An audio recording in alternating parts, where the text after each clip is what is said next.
I think what I was mentioning, I guess, is wait until 1. So you have the meeting going on right now, then live, right? That's correct. Okay. It's anyway. I can shut it off. Well, we're right there now, right? So unless the mayor wants to start right now, I'd be careful on having something live when we're not actually in a meeting is all.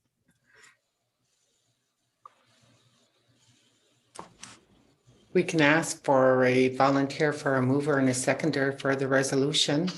In the interim, Conseiller Leo, Conseiller Chris.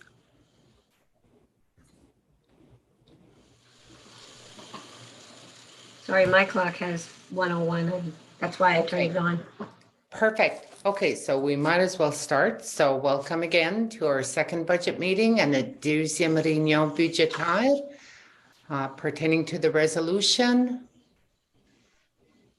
I mean, you were going to ask for pecuniary interest, Madam Mayor? Oh, my apologies. Are there any declaration of pecuniary interest? Aucune déclaration d'intérêt pécuniaire? None? It is moved by Councillor Manette and seconded by Councillor Fisher. Be it resolved that the agenda for the budget meeting of Council held on March the 3rd, 2021 be adopted as presented. Any objections?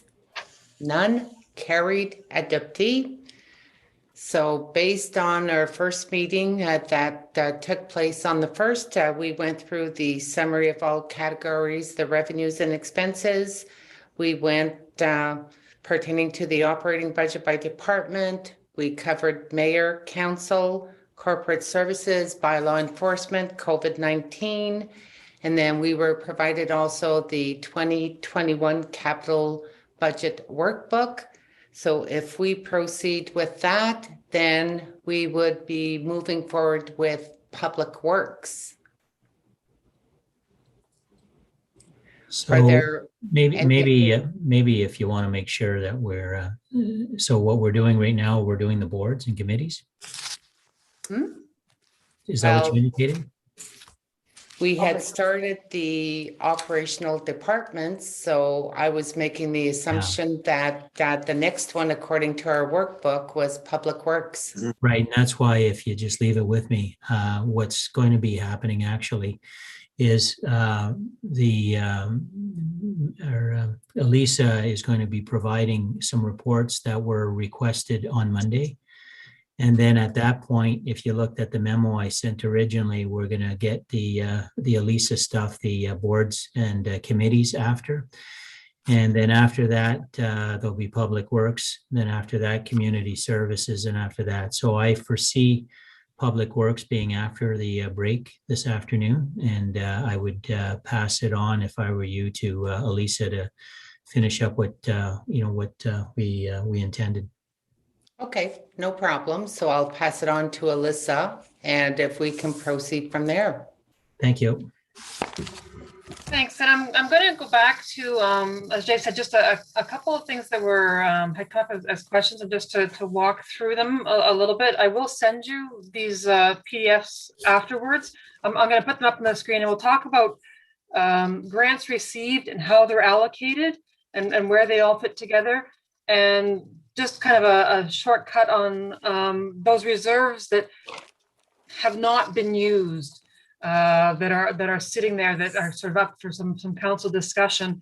The report on bylaw activity will come next week. There wasn't enough time to put that together. So the first one I'm going to show you is the grants. I'm not going to be able to put it all on the screen at one time. It's just too big, but we'll scroll across it. And screen 3.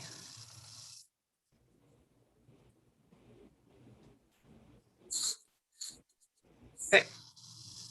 You've got one that has some prior carry forwards on it. You can see some grants there. Yes. I'm spinning my screen. You can't tell that.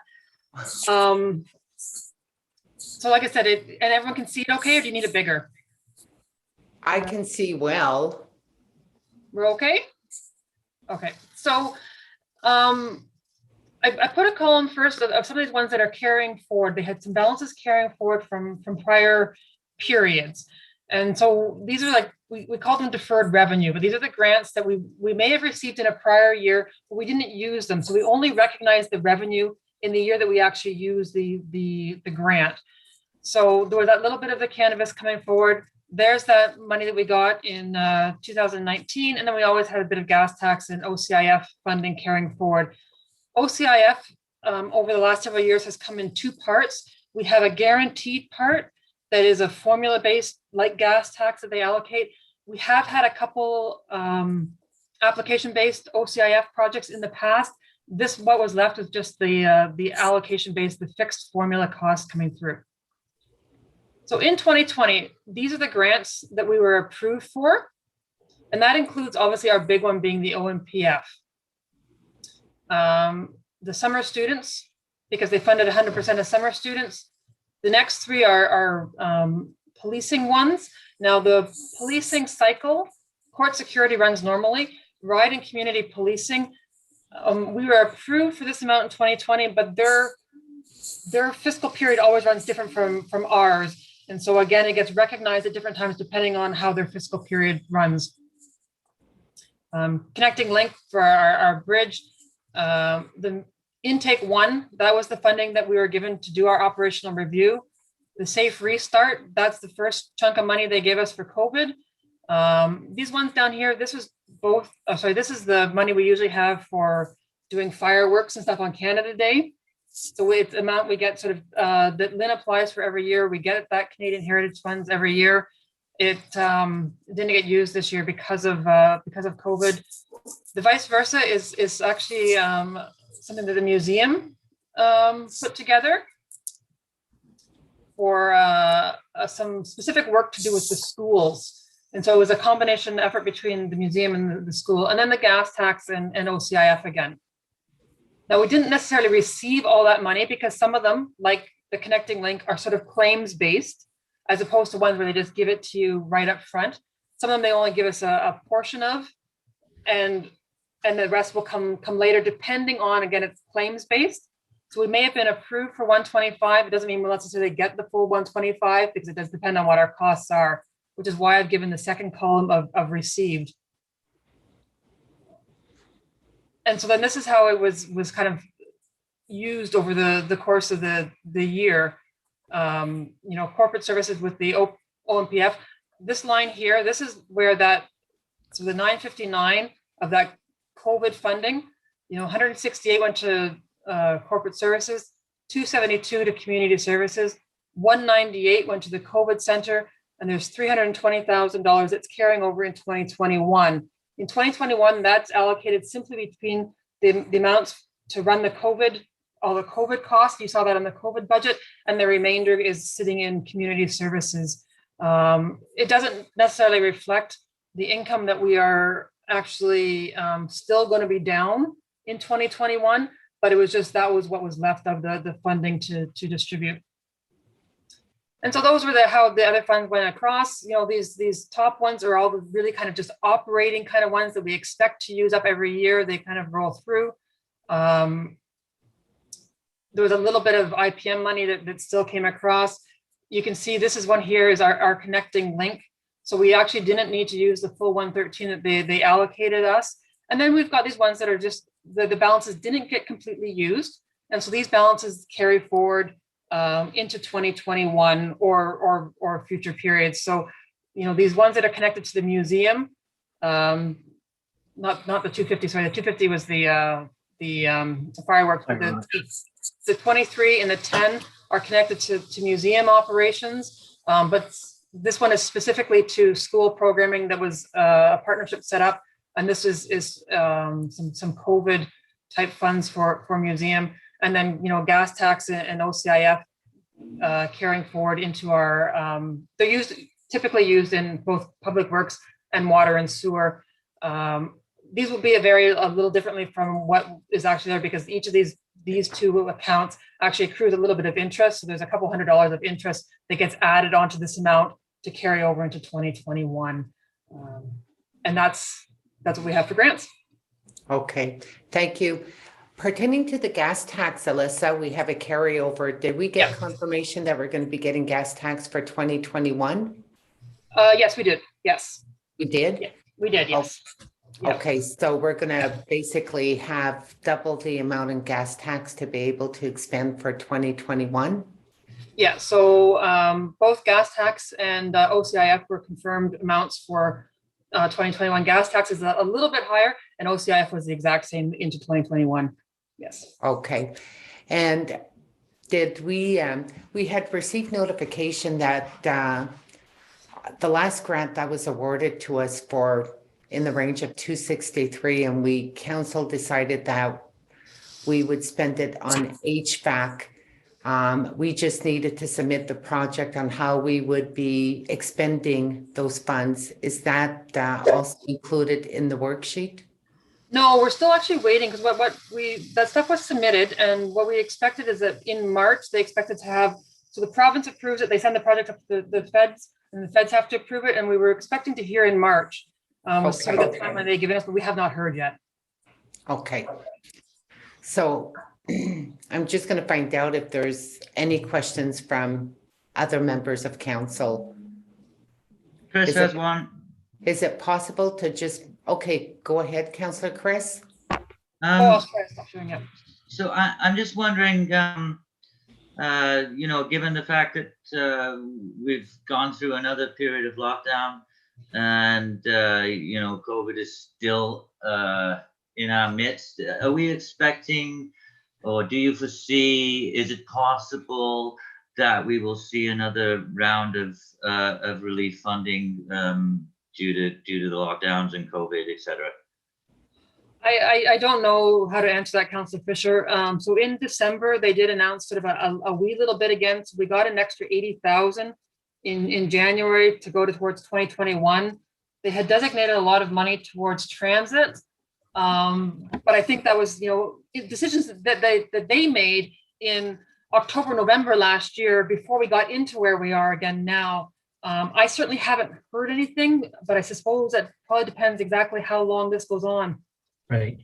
Council's guess is as good as ours. We are budgeting with what we know right now, but if something else comes up in the interim, if it comes up during budget deliberations, we'll obviously make some adjustments. If it comes after, then it'll be a surplus for next year if we're able to maintain within the forecasted budget. Thank you. Conseiller Dan? Alyssa, the money that we were given for COVID, I noticed that you said that there was a certain amount of money that was directed towards the assessment center. As a responsibility of the Ministry of Health, do you think that we might be given that money back? Or is that? So at the very, very, very, very, very beginning of this, it was suggested that there might be some possibility that the province might move on that, but I haven't heard any talk since about April last year to that effect. Supplemental to that, the reason I'm asking is that we're going to be asked to set up the vaccination center in our arena. So I know you probably have figured out how much it's going to cost you for that. And again, it's the responsibility of the Ministry of Health to unroll the whole vaccination plan. Have they told us that they would pay for the use of our arena? We have not had a discussion about being paid for the use of our arena. It does sound like between the hospital and the Ministry of Health, they're going to come with more staff than they have for the assessment center, but I have not heard there's not been any discussion about sharing costs like that, no. Okay, that's great. Thanks. Conseiller Alice, Conseiller Rowley. Thank you very much, Alicia. I appreciate that. So if my calculation is right, or my number, if I understood correctly, it was 2,072,366 balance to be able to use in 2021 this year, right? So some of them are tied to activity, yes. So it is possible things like that museum one might not, yeah. Specific, there's some that like the museum, okay, this I understand. But now if we count with the gas tax that we'll be receiving in 2021, on top of that, that will give us an extra 1,478,588. for a total really, and I know some are attached to it, $3,954,000 for the year of 21. So am I close? So I know some are attached to some specific. yeah, codes. and so certainly, the ones that you see there, so the safe restart, so the COVID stuff is all assigned in it. The gas tax and OCIF are mostly assigned between Public Works and water and sewer this year. So you will see them in the budgets. But yeah, you add back the extra money for gas tax and OCIF in 2021, and you're in the right ballpark. Yep. Okay, no, that's very good. So thank you very much. Conseiller Rowley? Thank you, Madam Mayor. Question for Alyssa. Last year they had they gave us double on the gas tax, and if I do recall right, that was one time only. Is it still the same? Like, or are they going to be doubling this year again? No, that was a one-time only. Yeah. Okay. Thank you. Are there any other questions? None? Okay, Alyssa, it's all yours. I'll just pop up the okay, hang on.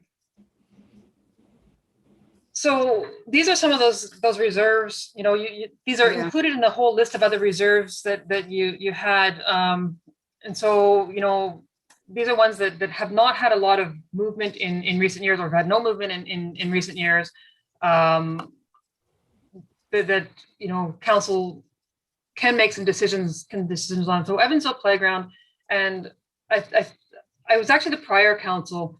We actually had a discussion at one point at the prior council, and so there was a group of volunteers quite some number of years ago. They did spaghetti suppers, they did a bunch of fundraising, and then sort of have left the money in trust with the municipality for future playground development. And at that time, I think we were probably running into the election, and council had said, well, we'll just sort of wait and see what the community wants to do with it. But that's what the Evansville Playground is. Emergency measures, we actually know what it is. I put it on this list simply because we have not been continuing to invest in our emergency measures reserve for a number of years. Just so that council is aware that the funds are there. It was originally started that there was, I think, 25,000 a year going in, building towards getting like backup generators at, I believe it was the Verner Arena was next on the list, so that it was sort of an emergency center if we needed an emergency center. But there was a substantial amount of other work that had to happen at the arena in order to make that possible. And then because of budget constraints, the money hasn't continued to flow. So, but there is this money sitting there that was designated towards continuing to make our facilities kind of disaster prepared. Parks and Planning, Mel and I took a look at what's in there and things like that. And the question about where the money comes from is certainly the majority of it is from development in the Sturgeon Falls area with little bits in the other areas. And when I'm done my little spiel, if you've got questions on how it's spent or what it can be done with, then Mel's ready to go with that. And the downtown beautification, I actually found the beginning of that, and I'm going to run it past some of you folks that have been around the table for a while as well. Because it actually was money that was originally collected for the Jacques Cartier Park. And then some of it was actually expended on the park. And this is just a small little balance that's continuing to carry from that project. It looks like probably about 2006. So yeah, and then they said those are the funds that they're mostly just, as I said, sitting there. Evansville Playground earns a little bit of interest because it is in a trust fund. So it earns a little bit of interest every year as the GIC rolls over. And that's what we have with those.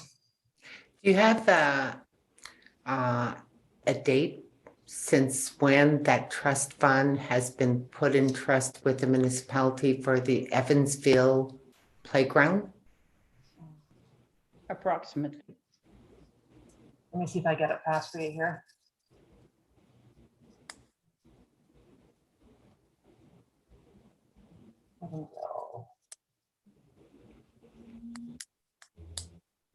I don't right now, but if you give me a minute later when I'm not talking, I'll pull down my paper files and I'll see if I can find the answer. It's been a long time though. It's been a long time. Yeah. Thank you. Conseiller Léo, Conseiller Lise. Hey, thank you, Madam Mayor.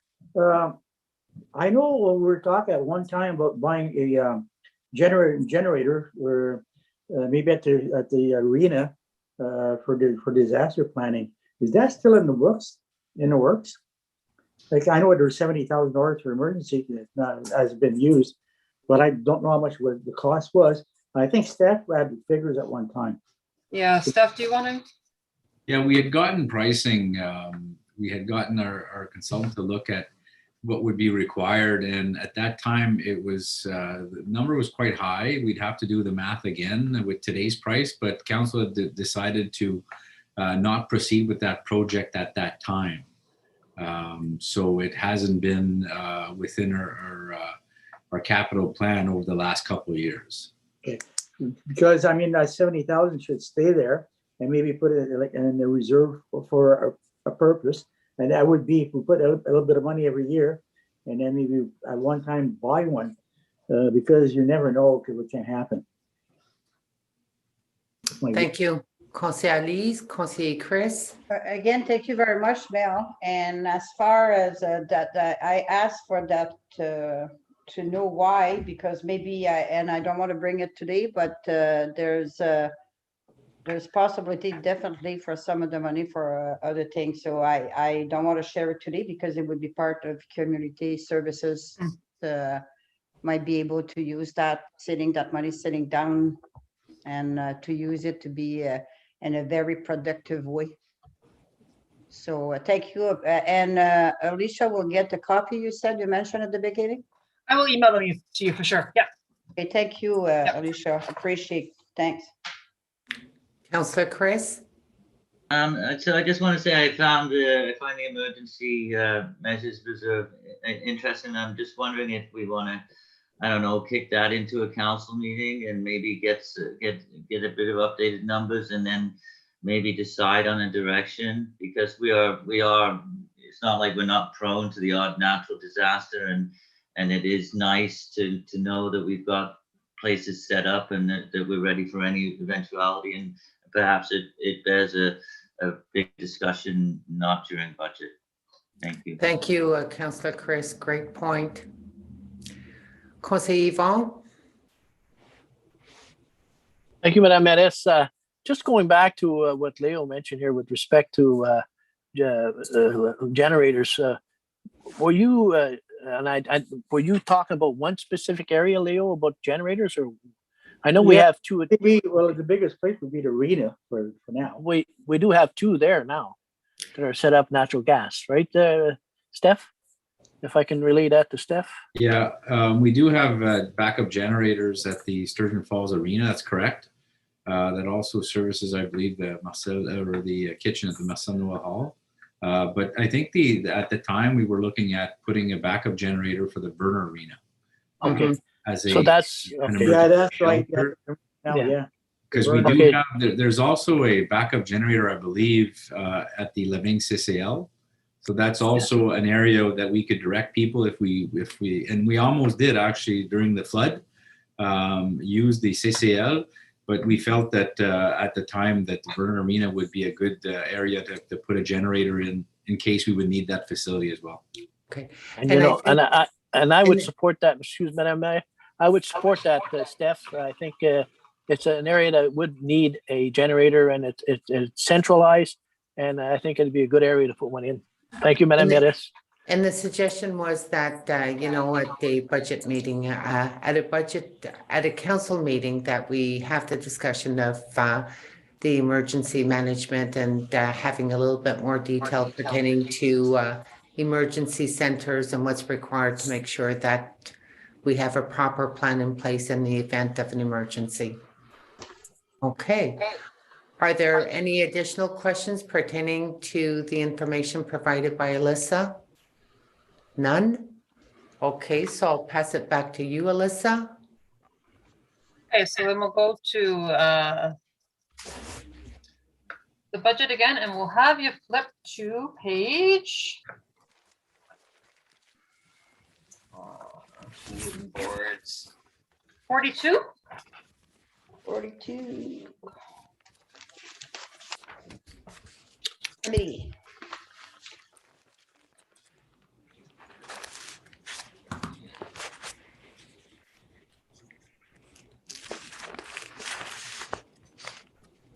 And so we'll start with the two little easy ones.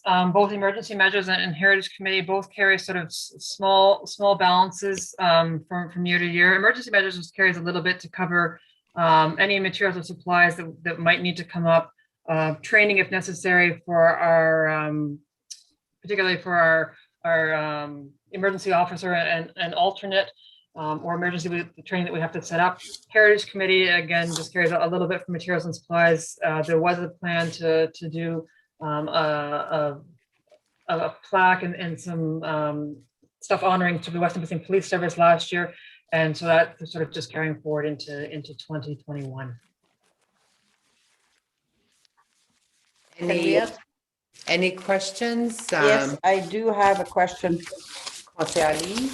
Alicia, so that's was not used in 220, right? Correct. That would be the opportunity that we're talking about emergency measure, and there's an amount like $70,000, and we got to discuss that at council. But when it's not used, why not we transfer it to that amount? So it's going to give us, because it's not used, it was budgeted and we didn't spend it. So this can be transferred. I don't know if it's possible to transfer it when whatever it's not used from that year. So it's a little bit of an amount, but I mean, it would add up after a while if we don't use it. So we don't, just routinely transfer stuff over, but absolutely, if council says, yeah, it's just a little bit, but it's going to add to it, then, absolutely, we can make that adjustment and make the transfer over. Well, I feel that it's not that much, won't make a big difference, but I mean, if we do that for 5, 6 years, 7, 10 years, we don't have an emergency, well, with the 70, that's something we can, just a little bit, anyway, that's my thought. Thank you. Councillor Chris? I just want to clarify what Lise just said, because I think I agree with Lise. Oh, you think you agree with me? I think, but I just want to make sure I understand what you're saying. So what you're saying is that these small amounts, we're actually going to build them a little bit. No. You're not saying we're going to build them. No, I'm saying that when we don't use it, we gotta, instead of just going for the next, like right now, you're saying 3,500 for emergency measure. We did not use it. So on 2020, we're asking again for 3,500 because, and we did not spend the 3,500. So instead of just not spending and going to surplus, transfer it to with the 70,000, that would add up every year, whatever we're not spending. So the suggestion is to roll it over to the dedicated reserve for emergency measures. Yeah. Okay. So we can build up that amount. Okay, so it is building but you're not talking about scrapping the new, like. No. Okay, so yes, I'm not in the mood you to are scrap talking about anything. building. Thank you. Okay. So is that what you agree with, Councillor Chris, as well? Yes, that's fine. So Okay. you agree So with me? I guess there's a recommendation, another agreement. Maybe it'd be worthwhile to give direction at this point. The budget line for 2021 for emergency measures, if it's not used, that the money be rolled over and be cumulative, est accumulé avec la réserve dédiée for emergency measures. But further to that, I'm asking also that the 2020 that was not spent to be rolled over. So, and Alicia says she can make a small adjustment to that because it's only $6,000, right, Alicia? The emergency measures part is just the 3,500. Yeah. But yes, if council agrees that the 2020 part can go into the dedicated reserve, yeah, we can make that amendment and do that transaction. Okay. Transfers to a dedicated reserve like that from a surplus need to be done by resolution. So if council's in agreement, that usually what ends up happening with certain reserves like that is if there's a need to carry over specific projects, it has to be done by resolution. So if that's the case, we'll have a resolution transferring that amount for 2020. Perfect. Thank you. Conseiller Denis? I'm just wondering if that Heritage Committee 2,500, technically that's been allocated already. I think it's not, it's still there, but is there anything going on with that plaque? Or I thought that was why we had kept that 2,500 for the plaque for the West Nipissing Police Board. That was a project that was approved in 2019, and last year we were told that it was still in the design mode. Steph, do you have an update regarding that? Regarding what? Sorry, I missed it. It's for the la plaque commémorative. Oh, yeah. Okay, yeah. La police municipale, on avait approuvé. There's 2,500. Yeah. Under the Heritage Committee, what would happen is we worked with Howie at Crips and Pepper, and he actually designed the logo.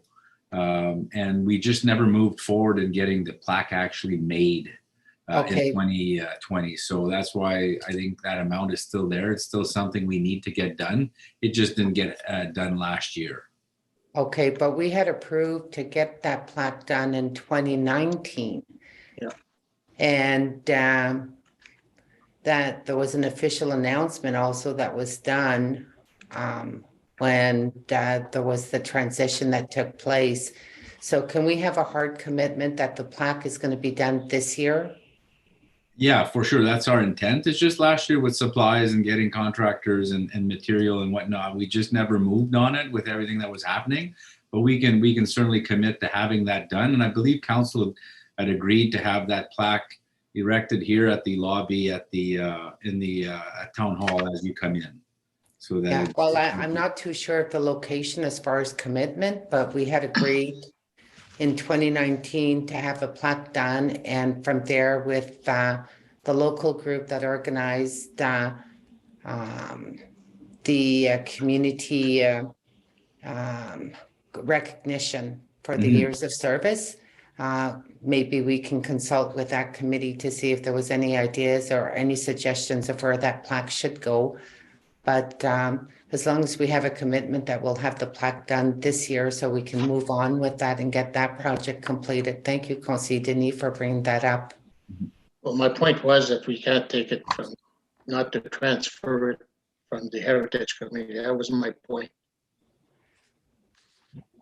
No, but We need, Well, the funding for the plaque would come from the Heritage Committee. That's exactly the resolution, I believe, that was adopted in 2019. Is that correct, Stefan? Yes, I that think is. you're all, Yes. I think you're all saying the same thing. yeah, for sure. Okay. So is there any further questions pertaining to the committees? None?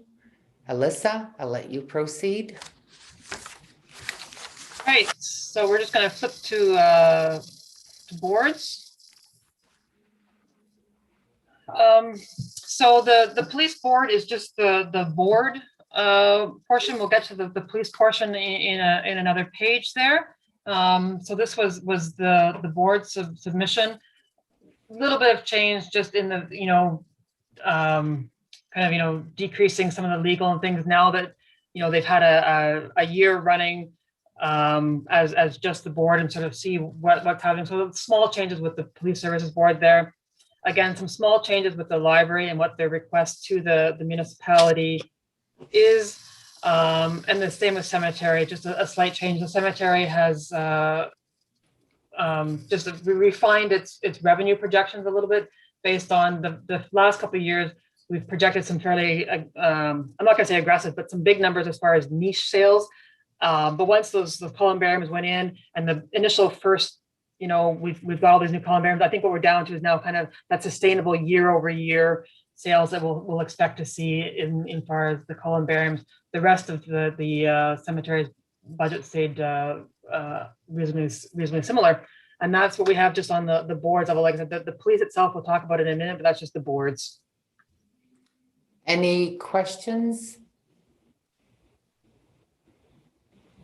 None? Just a very quick question pertaining to the library board.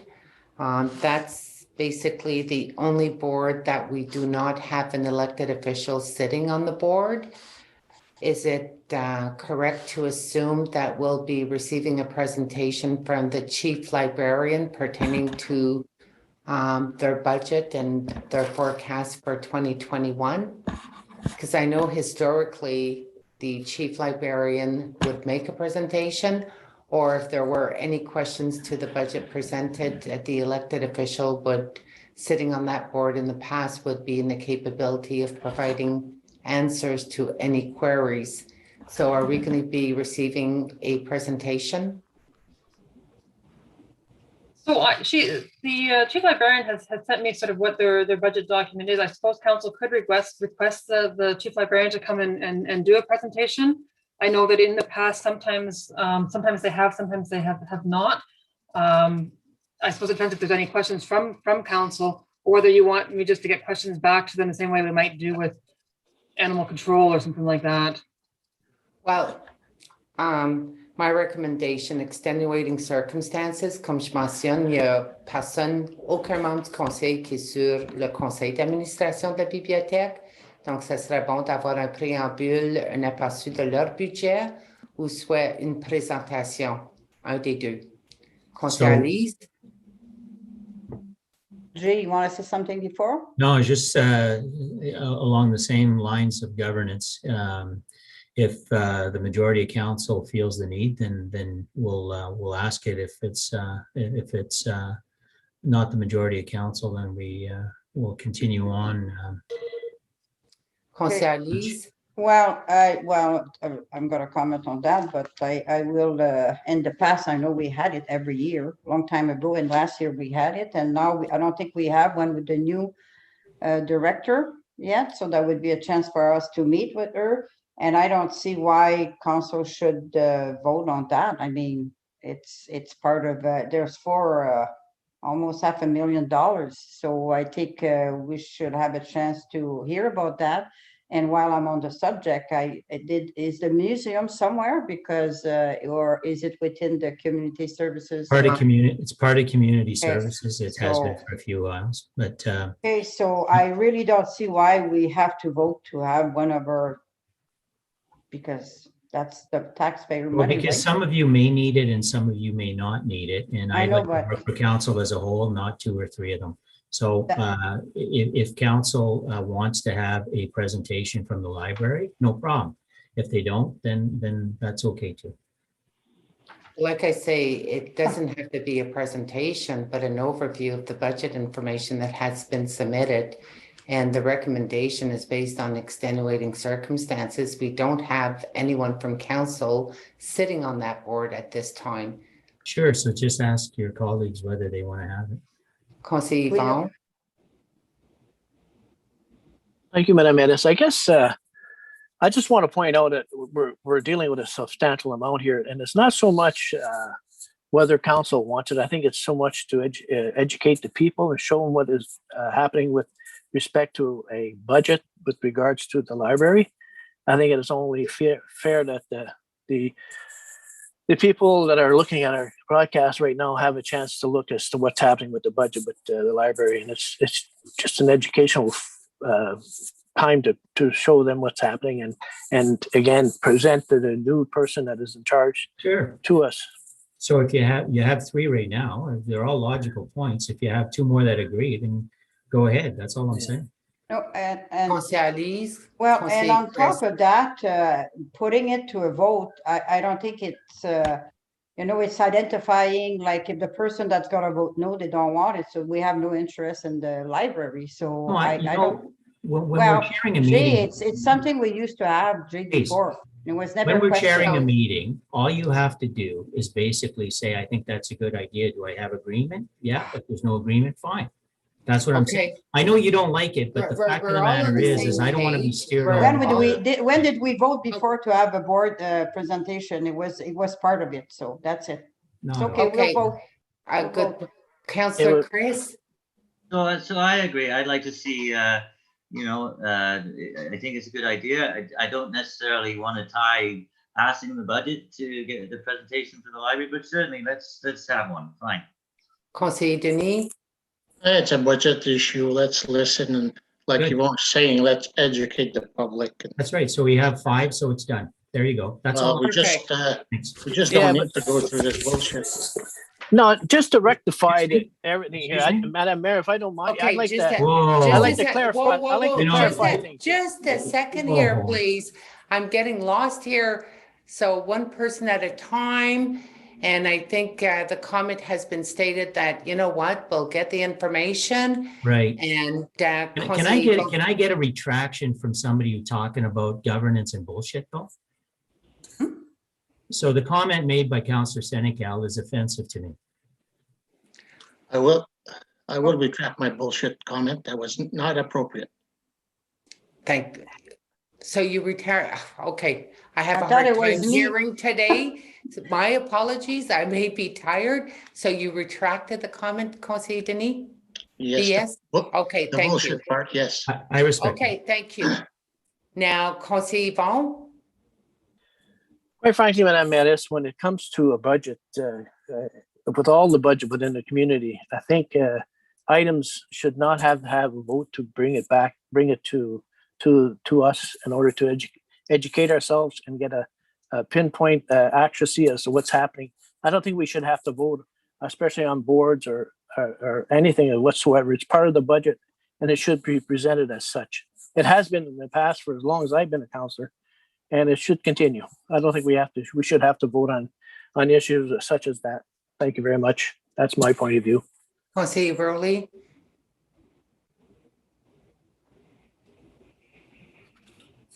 Thank you, Madam. No, I see it in a different opinion altogether. Whenever we give direction to staff, it should be on a 5-3 or because it is a direction that we're giving. So it should be always on the plus side. Thank you. If I were to summarize all of this, I think, you know what, the budget is a council budget. And if council has the appetite to have a good understanding of what they're supporting, not to overwhelm staff, but if it's realistic, the information to facilitate the process and to get the process done quickly, we should be looking at opportunities to try to avoid in sharing this information. My God, it makes life much easier. Can I comment? So I think it's been said. Ooh. And what, Jay? Yeah, it's not a council budget, it's a municipal budget. Staff prepared the budget, we prepared this, council prepared that. There were some requests on Monday. I think all were approved. All I am asking for, it's not in the form of a vote. It's just consensus that when you're speaking and that you're directing staff, you're directing it on behalf of council. That's all. I'm not suggesting it's got to be by resolution or we're pulling it. And I don't have an opinion whether she comes or not. What I want to make sure going forward with all things is that basically, because what happens is that we start looking at minutes and then there's an expectation from the mayor saying, well, I thought this was coming back and we have to go back. I just want clarity on what council's wish is. And 99% of them, they're logical. I'm not suggesting otherwise. I'm just saying I want clarity on what it is. It's separate from the budget. It's directing staff. That's all. Well, and I agree, directing staff. But then. But make sure council- that if you're directing staff, that it's all of council, not. You know, one. Jay, I'm not getting into a debate into the No, I know issue you we're aren't because arguing. it's. We you're not seem making to be debating on issues on being able to get additional information. And the additional information, I don't think anyone disagrees that it helps to facilitate in making the decision and moving it forward. Sometimes it does and sometimes it doesn't. And you know what, Okay, I put okay. closure to it and we can move on. And at any given time that anyone needs information, I don't want to discourage any members from putting in the request forward. No, And absolutely. Okay, Just make sure you have And 4 people that agree. Jay, you seem to be arguing with the chair on the Yeah. same subject matter. Direction was given. We'll get more detail coming from library and it'll help us to understand the budget of the library and educate members of Yeah. council. Thank you. As you, yeah, Thank you. I'll use a statement you have. As your CAO directing administration, I would want to ensure that council's position is council's position. It was well Thank you. articulated, Thanks. Jay. Appreciate it. Thank you.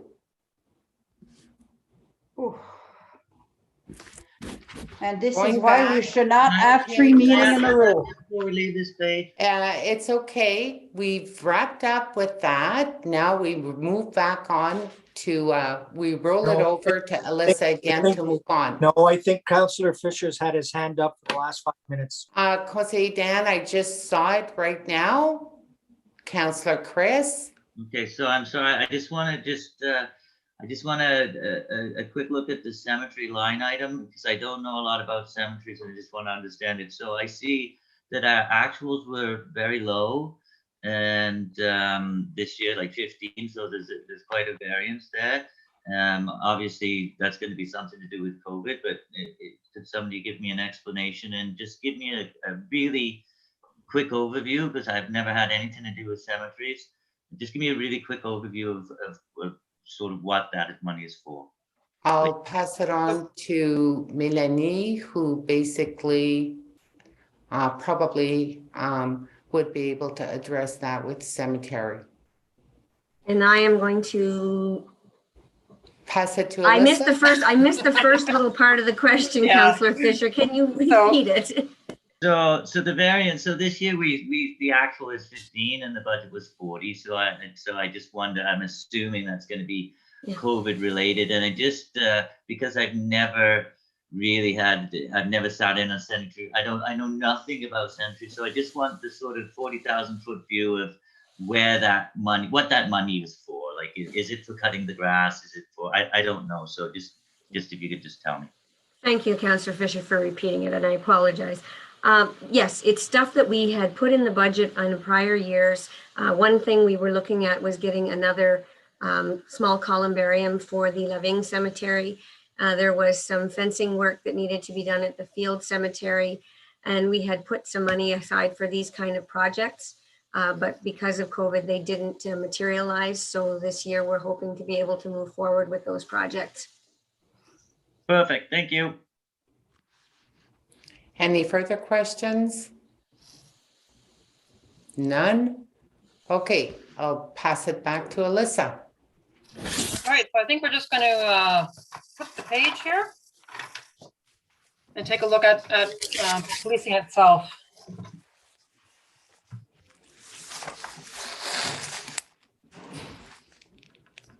Elisa, can you tell us what page it is, please?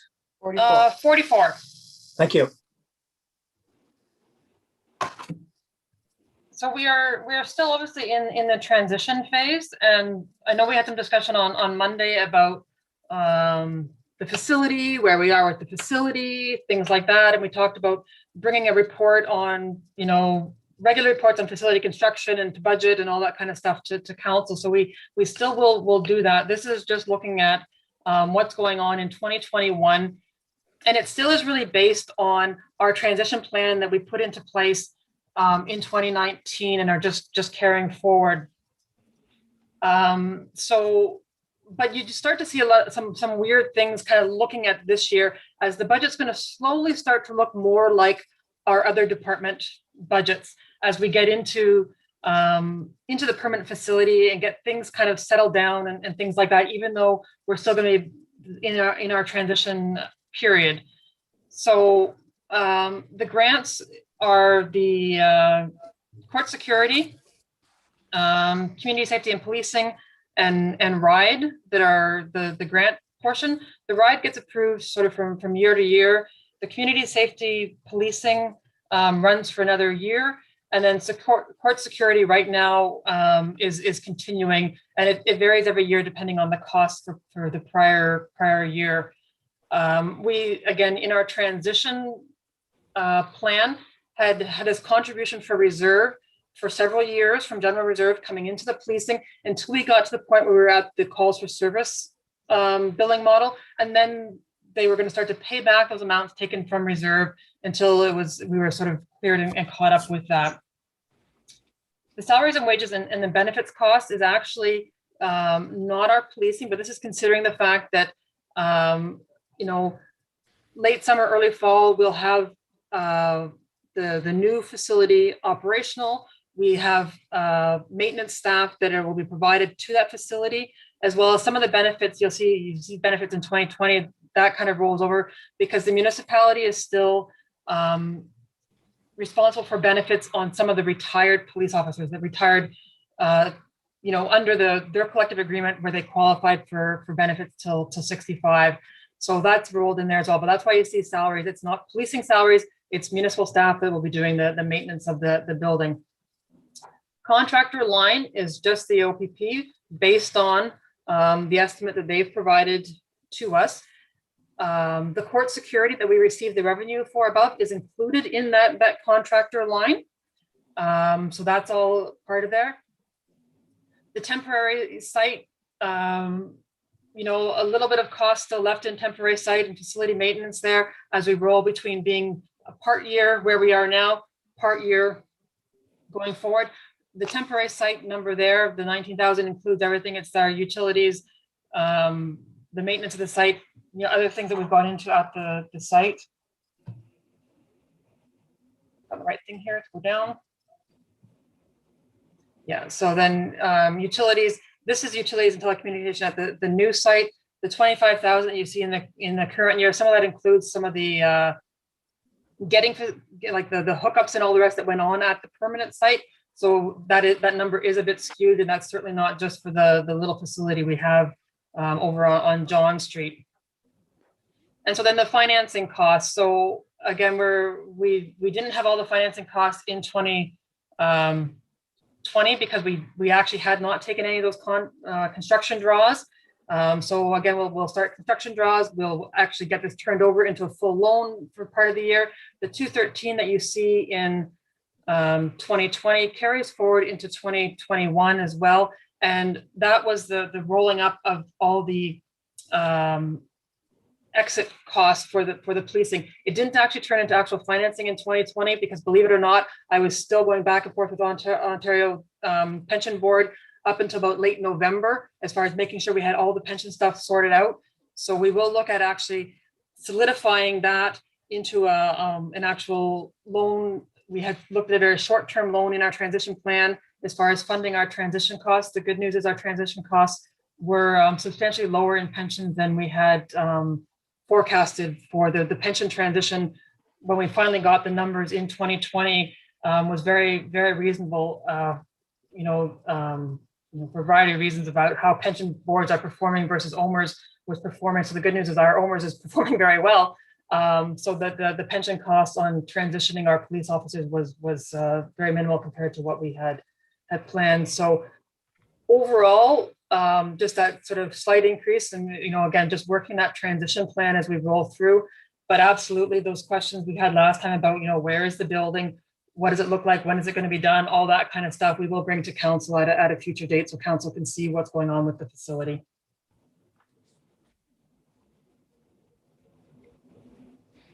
Any questions? Conseiller Alice, Conseiller Chris, Conseiller Dan. Hey, a few questions. When you're talking about contractor, I did not get quite, Alicia, what you said. That include one. I did not get it because you were talking fast, and I didn't want to talk. No, it's okay. I didn't want to talk fast. No, it's not bad. You just went on the third speed for a while. So could you explain what is the 4 million? What is it? So that is actually it's just the OPP, and that's still on the FTE model. So which is the full-time equivalents, and it's really a formula based, and they've given us the estimate for it. What I added in is that we get revenue for court security and prisoner transportation, and that's not an additional cost. That's built into the contract amount that we get from them. So it's already part of the contract amount. Okay. And the temporary site, so that means to operate it, it's cost us like close to $20,000 in 2020. Am I right? Yes. Yeah. So that would have to be, that's a cost, that part of the transition. I understand that.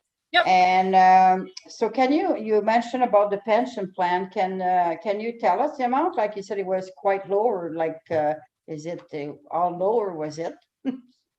Because I think it was projected like $3 million, something like that. Can I come back to you with that? Because I can give you what we thought all the exit costs were, and then what the exit costs actually have been. Can I add that to something to come back? Yep. Sure. Thank you. Councillor Chris? So Oh. is it me? Is it me? Yes. I just had a quick question about the grants line, the 34,000 variance. Is that the POA? No.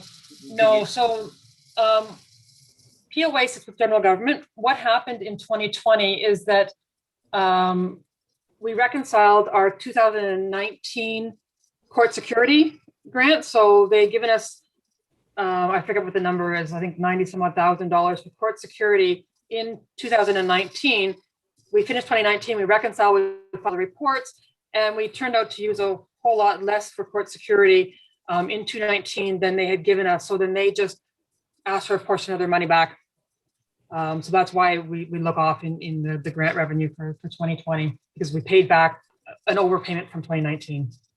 Okay, thank you. So I just have one more, I guess this is more of a comment, but so that temporary site, I assume there'll be sort of a hard cutover in August, and I just want to make sure that probably in advance of that, we want to have that on a council agenda so that we can figure out what is next for that. Unless there is, or as far as I know, we haven't made any decisions or is there plans for it yet, because we're going to have an excess building, correct?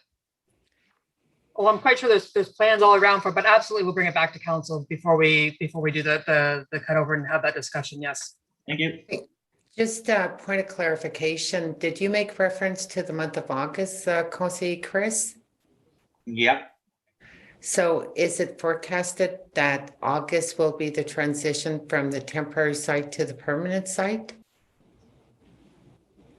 I would suggest probably more like early September. Okay, thank you. Conseiller Dan and then Conseiller Elise. Thank you.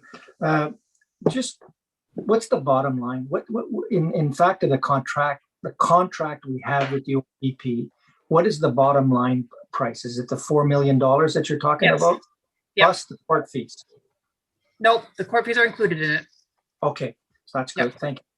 The other thing is that when you said that the transfer, the pension fund, our police officers were going from OMERS to the Ontario Provincial Police Retirement Fund.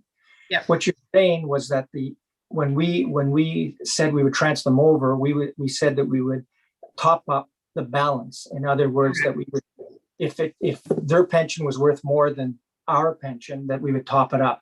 So what you're saying is that the top up was not as great as you thought it was going to be. Yes. Yeah. Okay, good. Yeah. That's good news. Yeah. Thank you. Conseiller Elise? Oh, I'm sorry, I forgot the question about the lease, the 48,000, 48, because the lease is, did we sign that with the contract or? No, we have not signed the lease. We are, in that kind of, sort of final negotiation now that we've got sort of a date that we might move in there. So no, it's an assumption based on, what they've committed to as far as cost sharing and recovery. So that is an assumption for, again, just a portion of the year of the province being into our facility as well. So may I ask that 48 something, whatever, it's an assumption, that just a number, but is it money we got to get him back from the point something, their portion for whatever? Yep. That, okay. Yes. So that Yep. would be that would be a revenue for us, but at the same time it would be paying for the building. The facility, correct. Yes. Facility. Okay. So it will be coming, because I thought we had discussed that at the when we discussed the contract. So that was not part of it. Yeah, okay. Yeah. Any Okay. additional questions? I don't see any. Okay, if there's no further questions, we move on. Is it to the next page? Yeah, we'll just flip the next page and talk about our levies.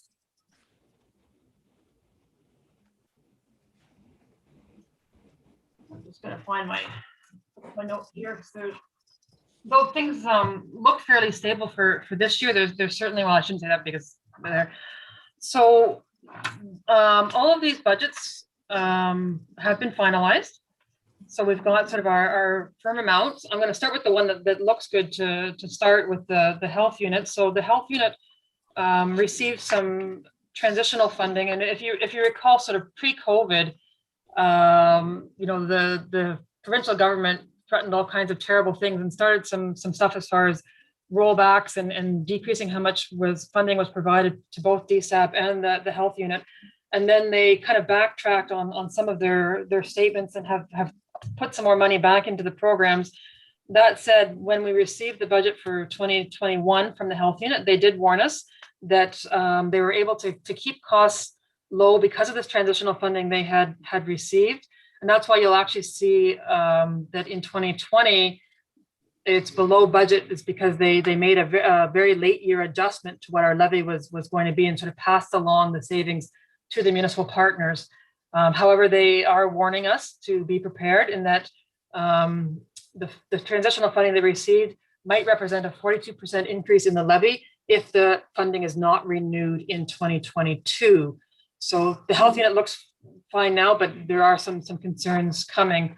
And I'll just deal with DSAB as well. I did see Councillor Vito, who I know sits on the board, who probably has more to offer, but I'll do DSAB because I think you're on the DSAB board as well, Councillor Vito, are you? Yep. Okay. So I'll tell you what I know about the DSAB budget, because it's a lot the same story. So they have had some increases and some withdrawal of support from the province. With DSAB, unlike the health unit, our amount sort of from year to year changes. So the overall DSAB budget only increased, I'm going to say 1.97%, and ours went up 2.4%. And again, that has to do with the fact that we have higher growth than some of the other partners that are in the DSAB. DSAB is also facing some challenges with decreasing provincial funding and programming choices that they're going to have to make, as well as some extra needs that they've had, such as low barrier shelters and things like that are becoming a bigger issue and a bigger focus. So they've managed to moderate this year's increase. Again, DSAB has been very open the last couple of years at coming and kind of saying, hey, this is where things could be going, and they hope to find some solutions. But there are certainly some challenges that will be coming from DSAB over the next couple of years if they don't get further provincial support. And the same story applies to Ochateau as well. So can I just ask a question for DSAB? So the overall budget increase for DSAB is 1.97, but the increase for West Nipissing would be slightly lower, 1.24? No. 2.43. We're a little bit higher. Excuse pas bien compris, sorry. What's the amount for West Nipissing? It's 2.43. 2.43, okay. Yeah. And that's just how the assessment shifts between all the partner municipalities. So we are grown, so we take a little bit more of the pie there. Okay, thank you. And so the Chateau, as everyone was aware, was losing that funding arrangement. And I believe they said that the net loss that they were anticipating was about $625,000. However, they did not push all of that down onto ourselves and Temagami, their member municipalities, and we're able to mitigate some of that for this year. And we've come up with this $175,000 increase, which is substantial enough in itself. However, when you are mitigating increases by use of surpluses, that is not something that can be sustained year over year indefinitely. So it's certainly a heavy hit this year, but it does speak of things to come as well. And then animal control, again, we can I ask a question? Can I make a comment about Ochateau? Yes, Councillor Lise. Okay, well, yeah, and we're very lucky because I think Ochateau, they finished in a surplus because of some, there's a lot of reason why they went into a surplus of over $800 something thousand, and they shared that on a 5-year that they got to give it back to the municipality, and that's why it could have been 275, 375. So they're giving back to us, which that's why we have that amount, but it could have been a lot more drastic than that. If for whatever reason, they could have said, we're going to put that in a reserve one, because in 5 years, there's a big plan coming that we'll have to do. But I think, Jay, I don't know, you should be there, Jay, that Jacques had said that he would be sending you, he would be communicating with you. Anyways, the reality is, I think the 175 might it's about 1% if we look at 170 that you see in our tax base, and it could have been a lot greater than that if that money would have not been shared in 5 years. So I think it's a good news when we heard that at the board level for the 3 councillors and the mayor sitting at the Au Chateau. So thank you. Conseil Dan? I just wanted to talk about how we got to the amount that the health unit it was made possible with the continued mitigation funding that we got of 1.792 million, or 1,792,000, and that the province gave to us. And then we had some slippage in as much as that we didn't spend all our money for the dental program and some other programs that were because of COVID. However, like you said, Alyssa, in the report, the preamble, they basically told us that if there's no mitigation for next year, our increase could mean 40% for the municipalities. Saying that, I don't think that will happen, but they're telling us, up front.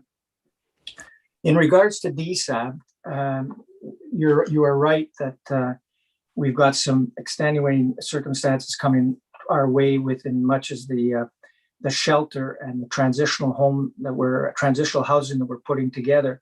Right now, the shelter is operation. It's going to be operational till the end of the year with a full service 24/7. And then from there on, it's going to be from April to August, it's going to be funded or not funded, open 12 hours a day. That is 100% funded by the province. So we're making all kinds of lobbying to get the province to come around and provide us with funds for permanent homelessness funding, which the province doesn't have right now. In as much as the other areas that we looked at, that's going to be an area of contention for next year. And one of the things that's being new to this business, I made a comment stating that the homelessness issue is not an issue here in West Nipissing. And I was quickly educated by some people, and they said, yes, there is homelessness people if you consider the people that do couch surfing and stay in rooms and all that. And so what I asked at our last meeting, and it's documented, well documented, if we're not going to have a service in West Nipissing, I want a process put in place where we have a phone number where an individual, if they're homeless, can phone this number and be accommodated. And we're going to be working on that. In regards to the transitional housing, that's going to be started up in September, or I think it's June now, or June to September. I made a point that we are part of the district and that our people should be considered for that transitional housing, which we have 16 units where they have wraparound services, and the other 20 units that are going to be not wraparound service. So this year it's been a heavy year. We've done a lot of stuff. Just to give you an update on the elevator at the Ville Aubin, within I think 2 or 3 days, they told me a week, so that was that was Monday, yesterday. They said that it's going to be it should be operational within a week. Again, that's a substantial amount of money that they contributed towards West Nipissing and made it a thing that we accomplished that. We got it done. So DSAB, I think they're like you say, Lisa, our increase is 2.43, and that's because we're successful. Other communities that don't have they're not building and not have that tax rate are not paying as much as we pay. Conseillère Well, just to add on what you were talking about, the shelter, Conseil Dan, as you know, I spent 20 years, well, 35 years almost, so running shelter. So, and as far as the couch surfing, it's almost impossible to know the true number because they couch surfing, they don't have nothing. They go, so, but another thing I want to say that while I was in Sudbury for 20 years at the youth shelter, I can tell you that every year I don't know the percentage, but I have at some point of time at least 10 youth during a period of time that was youth from West Nipissing because there were no shelter in West Nipissing and they did not qualify under the Family Resource Center and North Bay. So there was discussion also at the council in Sudbury because they say, well, we should be paying just for our resident. So that's why if DSAB have money for homeless shelter, obviously they will expect to have contribution for all around because that's the way it's working. So and yes, they will always, we don't think there's homeless people, but there's homeless people everywhere. We don't see them. So Just thank you. I want to say thank you for sharing all of that. I think this would be a good council agenda item because there's opportunities to receive additional information, receive updates, and also maybe supporting documentation. So I really appreciate having an insight of what the 2.43 and all the great work that's been done. Because we know that it's been extenuating and listening to the news and everything as far as challenges to overcome those challenges. And hopefully that the province is going to continue to support DSAB with various initiatives so we don't see projected increase in the future years. Just as a comment, Mayor Joanne, to Lee's, not only Sudbury are saying that.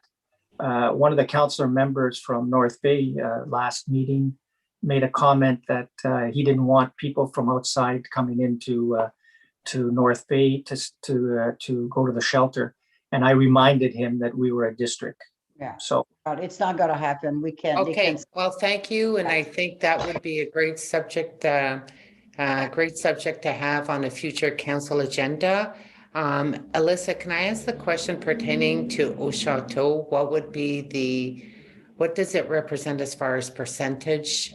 Because we got the percentage for the other two boards. So what is the percentage for Au Chateau? 1%. 1? Okay.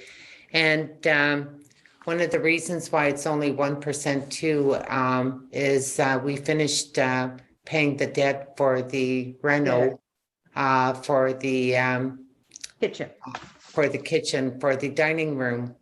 And I think we had that $200,000 within the budget, but that debt is now paid. And that was our contribution as far as municipality towards the $2 million for the dining room that was put in place and renovated at Au Chateau. I just need to clarify that it's 1% of our tax rate, that the increase, year over year increase to Chateau is 15%. Okay, so this year it's a 15% increase. Over last year's levy, yeah. Over last year. Okay, Yep. That's what I wanted to know. Yep. Thank you. Yep. It makes a difference because if we're advocating to the province that we need, the lost revenues that were provided to Au Chateau for 30 years, well, then having a 15% increase, it's something that we want to keep on the radar to continue advocating. Okay. So I think animal control, did you make reference to it or did we cut you off at that point? That's okay. Sorry. And so that is just the last little one. And so that represents our contract with the North Bay Humane Society. Chris had his hand up all along though. Oh. Pardon? Chris had his hand up all the way through. I don't know if you can see him. My apologies. I did not see him. Thank you for pointing that out. Conseil Chris. So I just, while we're talking about Au Chateau, I just want to, you're going to have to enlighten me because again, like cemeteries, I don't know a lot about it, but I've always sort of been led to believe that financially, though, Chateau is a bit of a ticking time bomb because of modernization, or we need to expand at some point. And I see that there's $215,000 open and balance in reserve, but I don't see any addition to that. And so where are we with that? Is there something down the road in a few years that is can somebody enlighten me on those things, because we have discussed them before, and I need a refresher. Okay, a few years back, the province came forward and said that long-term care homes needed to consider redevelopment or investing major upgrades to meet expectations from the province. So it was presented to the municipality, and since it's a municipal home, we established a reserve to be able to mitigate the increase in the levy. Now, with everything that occurred and throughout COVID, and also with the 102 funding agreement that came to end, it has not been a priority to move forward with the redevelopment at this point. However, I do know that the Au Chateau and the administrator, along with other associations, are speaking with ministry officials to find out exactly what is the expectation from the ministry pertaining to it. Initially, when it was known that there was redevelopment, the government of the day was saying also that they were paying for this redevelopment. We had some delegation, Jay was there as well. And the funding formula didn't make sense and make it conducive to the amount of investment that was there. And there was also legislation prohibiting long-term care homes from obtaining a loan. And we were advocating at the municipal level, well, it has an impact on our debt load and it may have an effect within our own operation. So all of this, was being discussed. Then COVID came around, and then loss in revenues. So now we're speaking with the province and ministry officials and the administrator along with the association, and to see where it's going to go moving forward. So that's why we have a dedicated reserve for Au Chateau, because we wanted to we wanted to do some financial planning to prevent having a major tax levy increase. Jay, did you have anything else to add to that?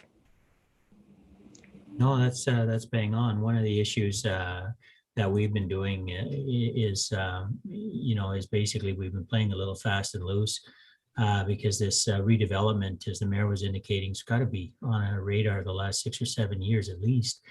And so we've been going, well, let's wait and see if there's other avenues. The other thing I would indicate with that is kind of a state of flux right now with the pandemic. It'll be interesting to see, because I think there's going to be a political will to assist municipal homes, given our positive track record with COVID. So we'll wait and see whether they're willing to support us a little bit more than they have in the past, given the quality track record of the Au Chateau and everybody that works there for keeping our seniors safe. So, but if you're asking Councillor Chris whether it would be prudent to reintroduce and start raising the line, the general issue of about 5 years ago is 24 million, so 18 million our part. And so if you're looking at amortizing that over 30 years on a loan, let's just say for argument's sake, you probably want to get an annual contribution rate over time at around 600,000 a year. We're at zero now. And that would be your annual. And if you're able to get your tax, your tax level up at that level, then there'd have zero impact on the taxes once it actually hits, because you'd be able to pay the principal and interest around that time, or it'd be a very minimal thing. So it is a financial consideration, possibly for this year, but we're kind of assuming that we're going to wait 1 year and look at that in future years. So can I, just as a Yes. follow-up, so yes, that is my question really. Is it prudent that we start to look at building that reserve? And perhaps could we just have that as just a quick decision point or talking point later on at the end? Certainly at the end, I think it's prudent that you raise certain reserves where there's a measured need of a certain amount in your dedicated reserves that are being underfunded. Then there is obviously a prudent need, but we've always balanced that with the realities of trying to get an acceptable budget for taxpayers. So it certainly is a great philosophical discussion at the end.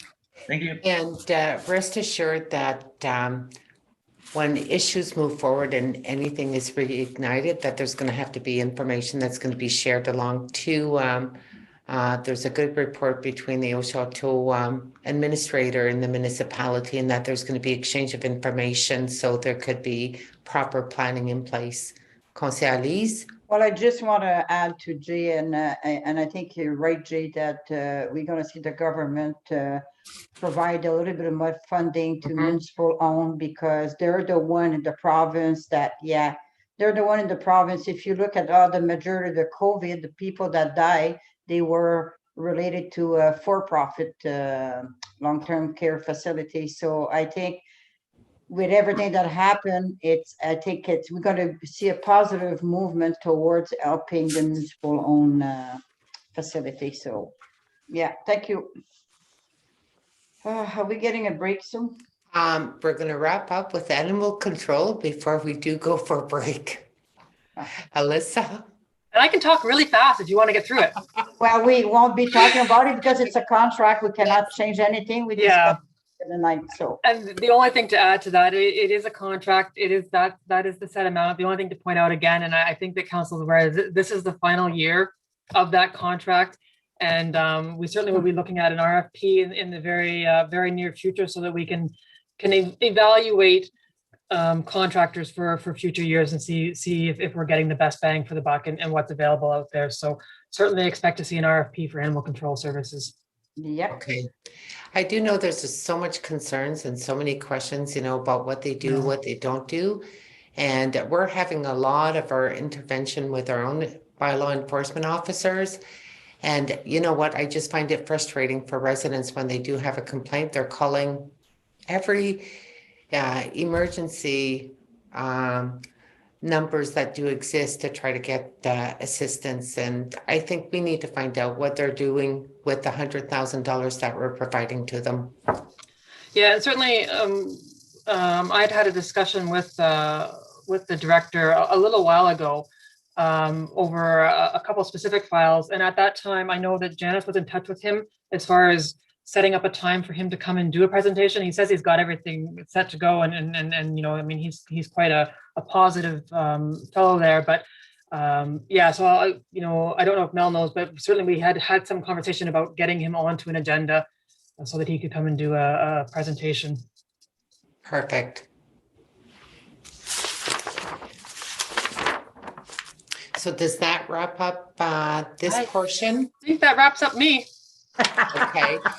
So would there be a volunteers to move and seconder for a 15-minute recess? Conseil Chris, Conseil Elise. Moved by Councillor Fisher and seconded by Councillor Lee Senecal that a break be taken at 2:25 p.m. All in favor? Carried. Adopted. 15 minutes, eh? Yes. Thank you.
I forgot to wear my watch, and my tablet indicates that we're 6:21 p.m.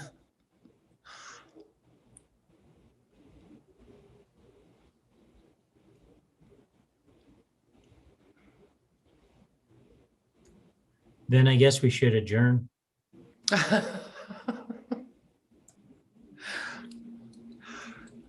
Would there be volunteers to move and second that?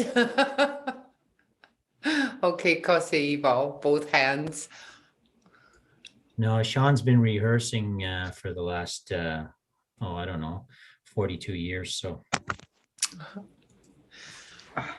we're getting to the best part of the meeting. So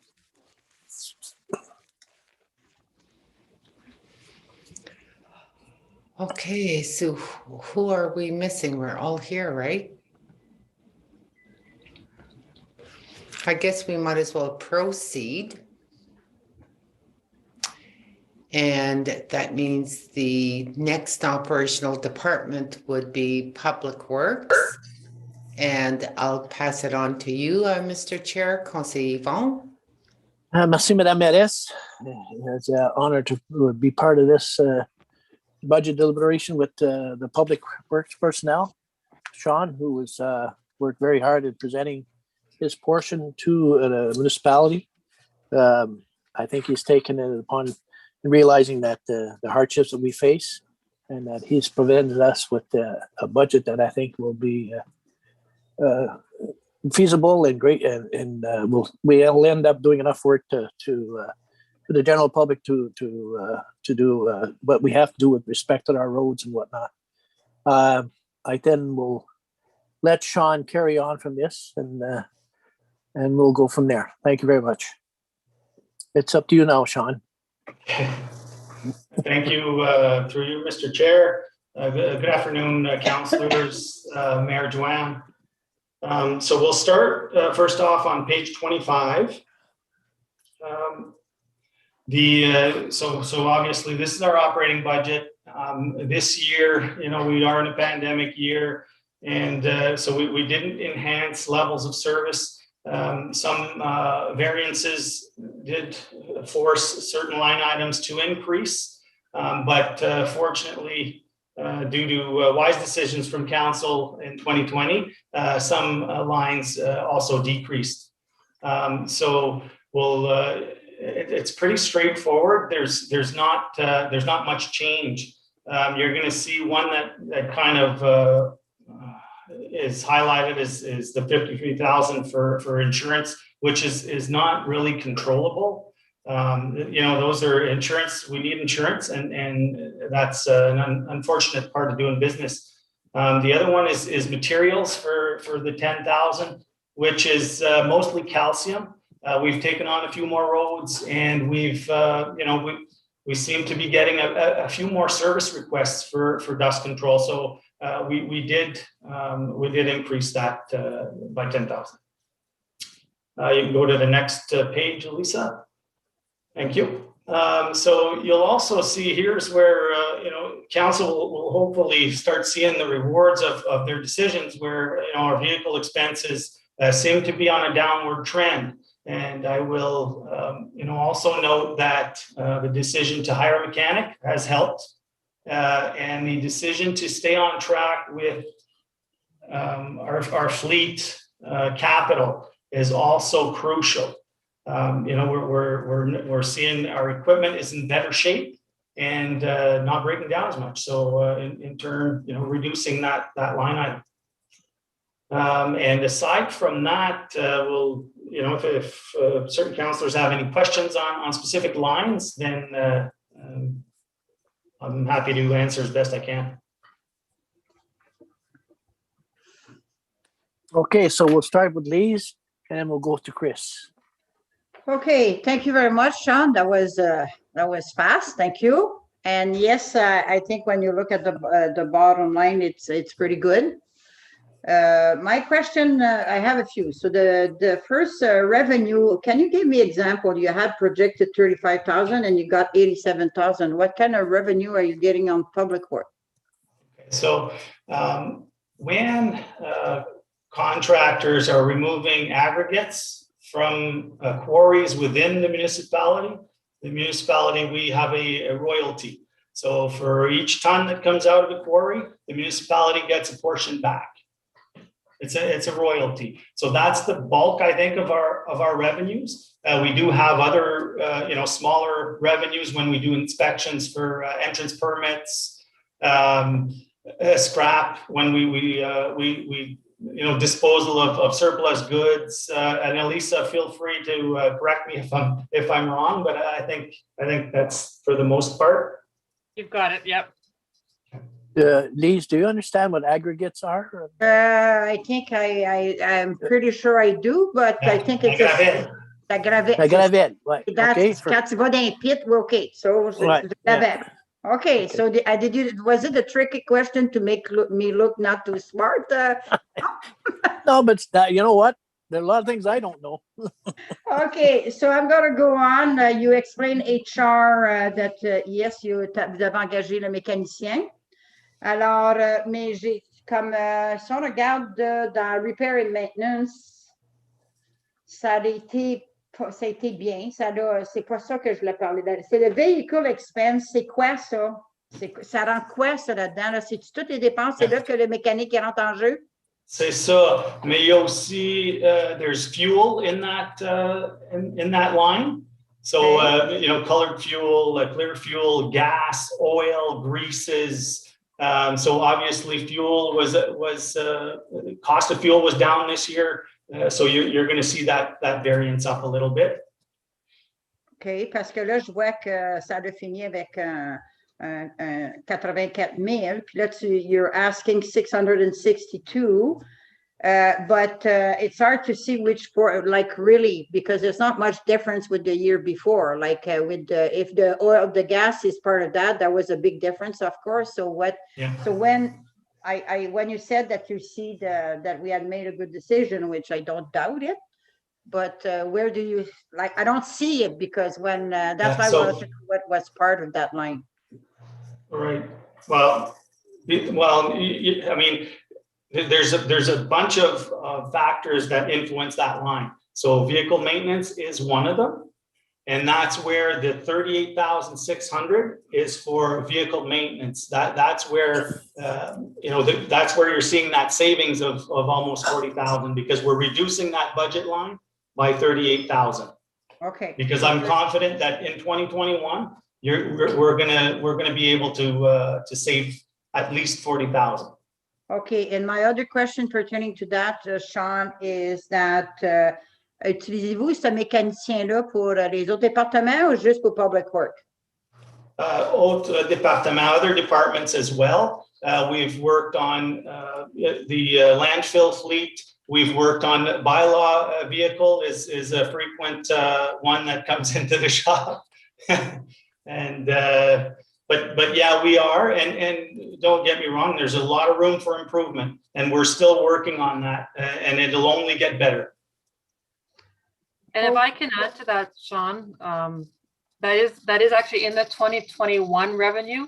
There is some revenue attached in 2021 in that miscellaneous revenue that applies to charging West Nipissing Environmental Services. Everyone else is in allocation, but they are an outside company, so there is going to be some revenue from environmental services in 2021 for the fleet maintenance position. Thank you. Okay, no. Okay, so we'll go to Chris Fisher. Merci, Lise. So I just have a couple general questions. So in terms of winter maintenance, I know in worse years than this year, you'll have municipalities say, "Oh, we've blown our snow removal budget." But we don't actually, those costs for us are just spread out across everything. So we don't really, do we actually specifically do budget for say snow removal and like the detail that I don't see is my first question. And I don't know if these are for Elisa or for Sean. And then my second question, can you just, because insurance is such a thing, can you just give me a little bit like when we get insurance, is it sort of a blanket thing? It's like, oh, we've got X number of vehicles, this number of buildings, and this much liability, or do they take a very detailed inventory of what we've got and how does that work exactly? So just those two questions, just so I'm not exactly sure who needs to answer those, but just for my general knowledge, please. I think Sean, Elisa could respond to that. You want to do the first part, Sean? I'll do the second part.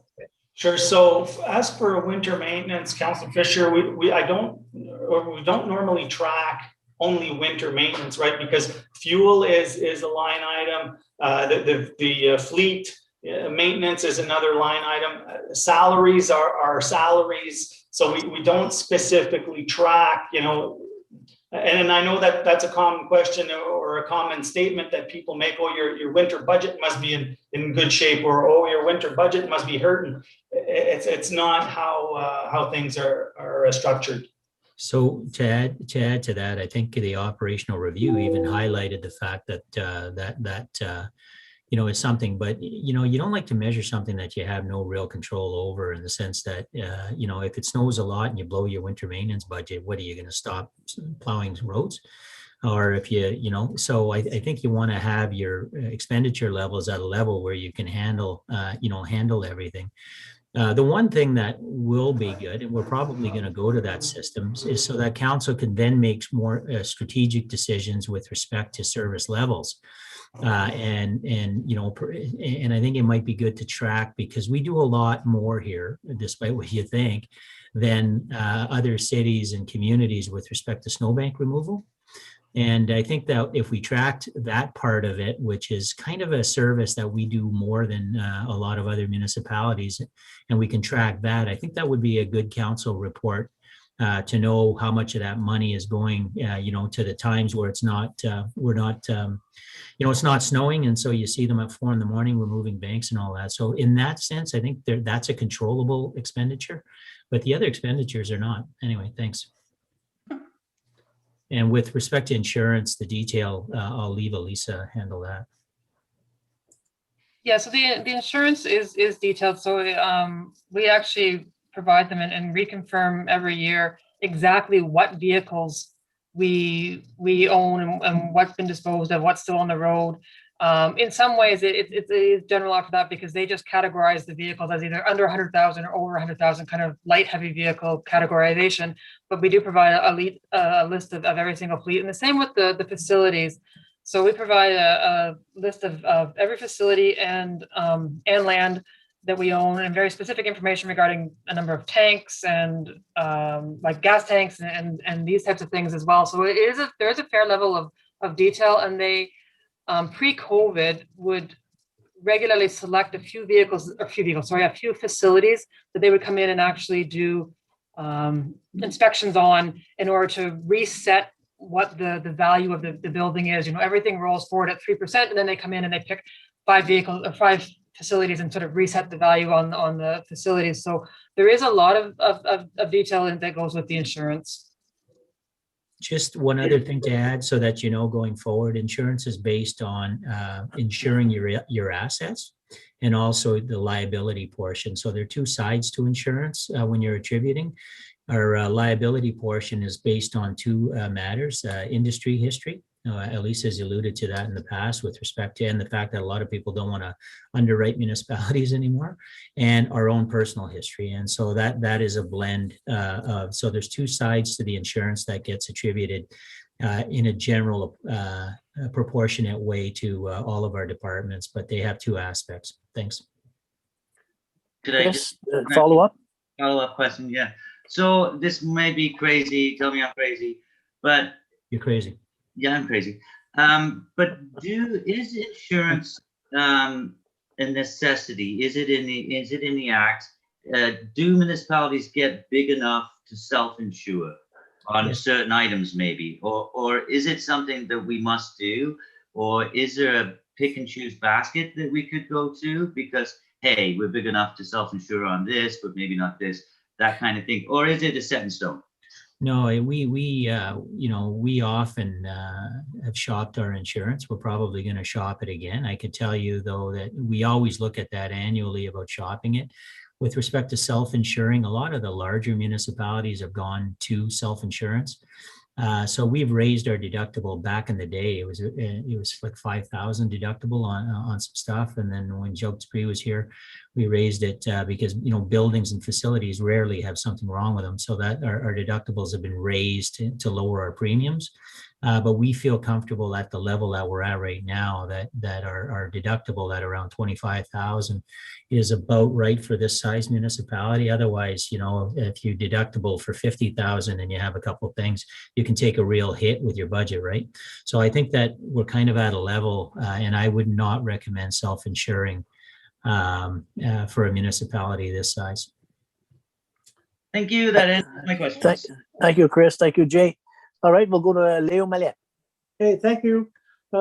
Yes, for insurance, at one time we had Roma Insurance, and that it doesn't exist anymore because we were saving money back then. But is there something that the municipality would look again or at, Jay? Well, so that was Roma Jardine Underwriters, which was a kind of a mutual cooperative exchange in the 90s. It looked on the face of it really good in terms of lowering premiums, but what ended up happening was smoothing. And even after we got out of it, we were paying for settlements years after for cooperative claims. So let's say, as an example, Kapuskasing had a major issue where there was a major payout. And so our premiums were such, but if it went over that, we would end up having to pay our pooled share of what we had to pay out in that claim. So it became a little bit like, as I was indicating, big cities can self-fund. This was a way, my predecessor was actually the secretary of that. This was a way that we can become big and whatever, but what it did was create a hardship because we have one budget, and so to be having that apportion, it hit us. So I think we switched over to what the hell is the name of that company, Elisa? Cowan. Yeah, that's right. Yeah, and then we since shopped it again, and I believe we're with BFL now. And so, we continue to look at the best options when the market is right to shop it, and not just any time. Exactly. I forgot about Kapuskasing that issue. Yeah, you're right. Well, thank you. Thank you, Leo. Does anyone else have any questions? Okay, so the issue that we were speaking about is insurance, and they seem to have a monopoly, and I think hopefully that with time we'll be able to find a solution to that, so that we can get rid of the high cost of that insurance Yvonne, situation. If you don't mind, just to help you with the eyes, Joanne has her hand up. Joanne? Oh, I'm sorry. Okay, Mary Joanne, please. Thank you. No, I was just listening to everything. I was just curious when it came to the vehicle expense. And Sean, thanks for highlighting the issue about the saving, about being proactive and hiring the mechanic. But we are capturing the statistics as we move forward, right? Because we didn't have anything in the past to be able to measure. How long have we had the mechanic on board or hired within the department? I'd have to double check.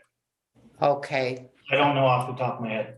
Okay. No, I'm just curious because, I was trying to see the timeline from. Oh, I think we can get, yeah. For your thinking, Joanne, I think we can guess probably only 2 months of last year, if that.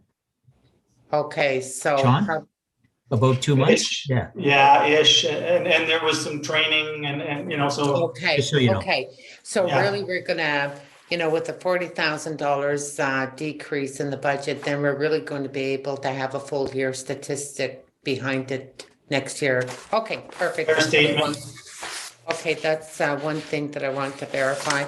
The other issue, when I look at the actual for salary and wages, the actual, not what was budget for 2020, but the actual expenditure, and compare it to what we are requesting for the budget for 2021, there's still like a $200,000 difference there. But I'm just wondering here, maybe the actual has to do with, I'm not too sure, why the actual was lower than what was being budgeted. Is that, John, would you have an answer to Yeah, that? that would be an Elisa question. Oh, so some of it, there was money last year that was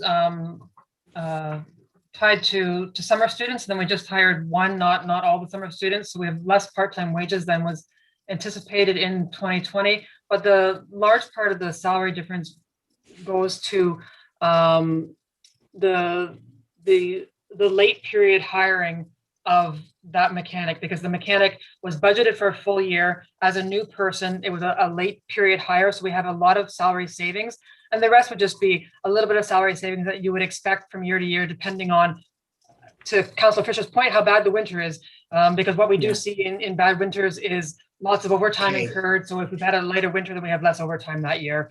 But the large part of it is related to not having that mechanic in until the end of the year. okay, perfect, thank you. And just out of curiosity, we also had approved to hire drain maintenance, public work, individual complement of 1 FTE for that, but would probably be prorated amongst drain and public works. Is that in the budget as well?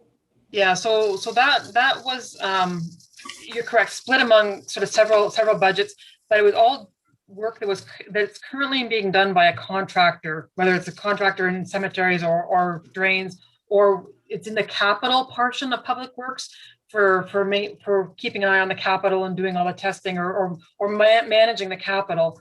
So you're not necessarily going to see a savings related to that position not being hired in 2020, because it just meant we continue to use the contractors during 2020. Okay, so that person has not been hired yet. Has not been hired, that's correct. Okay, but it's part of a capital work. It's split across. Correct. But it's in the budget. It's in the budget for 2021, yep. Okay, perfect. Leo, did you have a question? No, okay. Does anyone else have any questions?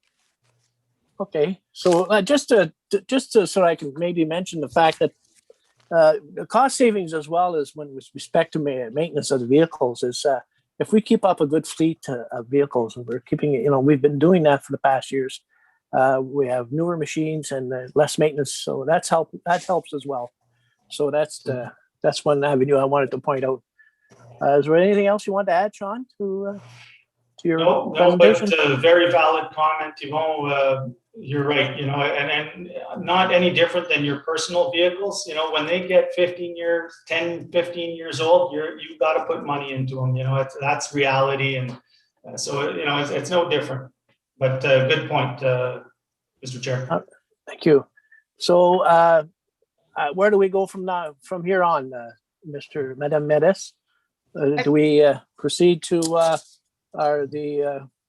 the other worksheet that we had for Public Works, or? Yeah, I think the thinking that we had, just so that you know, is that that I think a lot of the conversation you want to have, because the operating one, there's not a lot of wiggle room, but is actually in capital and how that works and all of that. So hopefully a lot of time could be spent looking at how that was done and what his future plans are and what our expenditure levels are, if you don't mind, Mr. Chair. No, I would appreciate that very much. So we had a I'm sorry. No, I was going to say. I have a question about, because I know, and I agree with you, Jay, the capital part is the longest one. That's very clear. And I think what it's expected in any department that we're going through is that as we go along, we're kind of saying what we don't need or need, right? Well, I mean, there's an hour left and I don't think we have enough. And so that's only my comment. No, Because certainly the- if we're not done, then we'll continue on next week. I know, but it's cutting anyways, that's my thought, like, because I know that part's gonna be long and it's 3 o'clock, so. Are you suggesting that we stop now or? Well, I personally would like to see, and I know we have to go around, if we continue or we take over a next meeting, because we have a few meetings, and then we can be rested and clear. So I know we have to go for a vote, and I don't want to take your chair, Mr. Chair, but when Jay mentioned that, so how do we Okay, go? so, all right, I think it's in all fairness to what Lee's mentioned. Is anybody ready to jump into our capital infrastructure with respect to capital budget, our workbook? Is anybody ready to do that for Public Works? We're going to go into details as to how Sean had come up with his figures, and it's going to be, it could be lengthy, it could be short, but if is anybody ready to maybe put in another hour of work towards this, or are you willing to maybe wait for another meeting? And I'm going to say all in favor. Okay, Raise your hand if you're in favor. Okay, so I think your question is, you want to raise a hand for the one that wants to stop with, that would be no, we don't want to go through that. I'm asking to raise their hands if they are willing to continue with the budget meeting today. Okay, who is willing to, okay. Who's willing to continue? One. All right, we don't have majority. So that's it. Thank you. We'll have to end it here, Jay. So I'll send it back to Madame Meres. Can I just make one point, not against that, but just as a generality? One of the concerns that Sean has, and that we all have, and that you should have as well. I do. Is, yeah, I know you know where I'm going with capital. Yeah. I would hope that there is a mechanism at some point next week, once we've gone through capital, to kind of allow Sean to move forward so that we can get good bids and suppliers and move on with his bidding. And so that if the concern is waiting to however long council wants, if we're not allowed to go for capital at that point, you run a risk of, especially in the pandemic with suppliers and materials being as such, to really do damage to our operations this year. So I'm just leaving that with you for next week. But, you're making I'm going to speak on. He's making a good point here, and it was pointed out to me on many occasions that what happens is that when you're halfway through the year and you're trying to get a contractor to bid on some jobs, it kind of puts everything back, and we're in a bad situation, and we're losing out on that. So there are specific areas within our budget here for Public Works that is necessary, that we should accept and move forward to it in order to expedite to get the job done this year. And if some are willing to entertain just these parts, if that's possible, so that we can okay it and maybe okay it and allow Sean to move on with his work. So I'm gonna go to Dan. Dan had a question. Yeah, okay, Madame. Sorry, Madame Meres, you did have your hand up. I was going to say, I'm seeing the nod of heads that there's the consideration of definitely, that would be the will of council, because I've seen so many people say yes, yes, yes. And I think we've had that discussion in the past, that the sooner that we can approve our capital projects, the better it is for various reasons to move forward with them, and at the same time making sure that they get done. So okay, thank you, Madame Meres. So I'm gonna ask Dan Rivita, please. Thank you, Mr. Chair. The only comment I was going to make, Yvonne, is that I was just, can we, I think when we put our hands up, I counted more than what you counted. So can we okay, please? I probably missed out on that. I'm sorry. Okay, do you want to recount? Anyone that wants? Okay, I'm gonna ask again. If there's anyone that wants to continue the budget this afternoon, raise your hands. Just a question, there you go. Okay, Leo. Could you go one by one? That's only. Okay. Public Works, Okay. right? Yeah, you want to? Okay, let's go one by one. All right. why go one by one? We just, like, second round, there was four hands that want to continue, and 4 is not majority. Okay. Let's go Councillor one by one. Okay, so I'll go with Chris. Oh, Oh, Multi. geez. Yes, no, Chris? Yeah, I'm fine to continue. Okay, roll it. Yes, continue. Leo, Yes, Dan, Yes. or I'm sorry, Leo, is it Joanne? Joanne, Madame Meres? I'll see your Dan avant. Dan, okay, I'm sorry. Dan? Yes. Denis, No, Lise, No, Joanne? The mayor, not I'm just sorry. Joanne, I'm but it's sorry, okay. Mary Joanne. You I'm know sorry. what? okay, yes or no, Joanne? I'm gonna say no because I'm Don't ask me. tired from 3 meetings Okay, Okay, back to back. And I just want to say that because I don't want Yvonne, to what be is your offending, vote? Yvonne, what is your vote? because I want to say something. Yvonne, you're asking me for my opinion.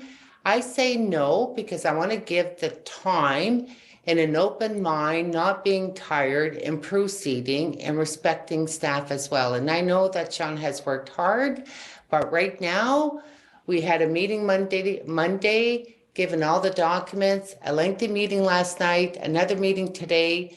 And I think personally for me, to get ready for the meetings, review the documentation.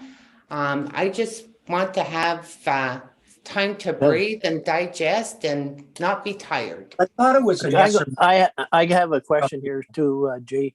When is our next budget meeting? it's next week. On the Next 10th. Wednesday, It's on the 10th. The on the 10th? 10th.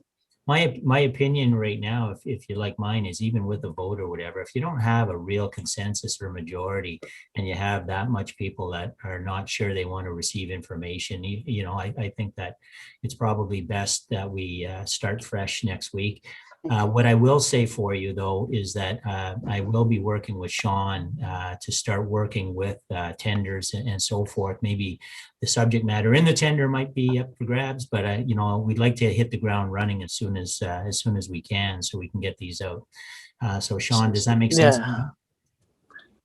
Yep. Yeah. Yeah. Okay. Yeah, and then what you're saying there, Jay, is that I approve what you're saying, because what we've gone through is matters that are proceeding from 2020 jobs that we're expected to do this year anyway. So I agree with that in somewhat. But and you're right. If you don't have general consensus, if you don't have the real willing to work on this project, I don't think we should continue. I'd like to have people made aware of what's going on and make proper decisions. So we'll terminate my meeting. And I met Okay, us, and I'll send it. thank you, Mr. Chair. Just Conseiller Chris? So I just one quick question. Did we, did I fall asleep and did we do economic development, or that hasn't been done yet? No, we have not done it yet. Okay, thank you. Okay, so based on what we've just discussed for the last few minutes, that will conclude our budget deliberation for today. So I'll need a volunteer as a mover and a seconder for the resolution. Conseiller Lise, Conseiller Chris.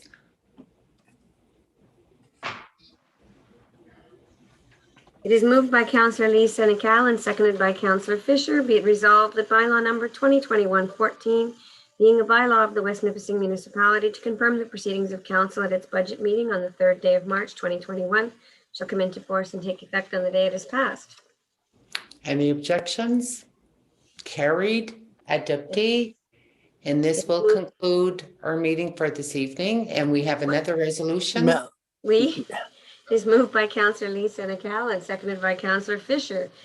Be it resolved that the budget meeting of council held on March the 3rd, 2021 be adjourned. Any objections? Carried. Adopted. And we'll proceed next week on March 10th at 1 o'clock. Bye. Have a nice Thank you. weekend. Take care. Thank you. Mel, can I ask And you a question? Have a great Certainly. week. Bye-bye. Thank you, Mel. With respect to we have a meeting, I erased my schedule for the meetings. Can you send me a schedule for the meeting? I'll send you a new schedule. I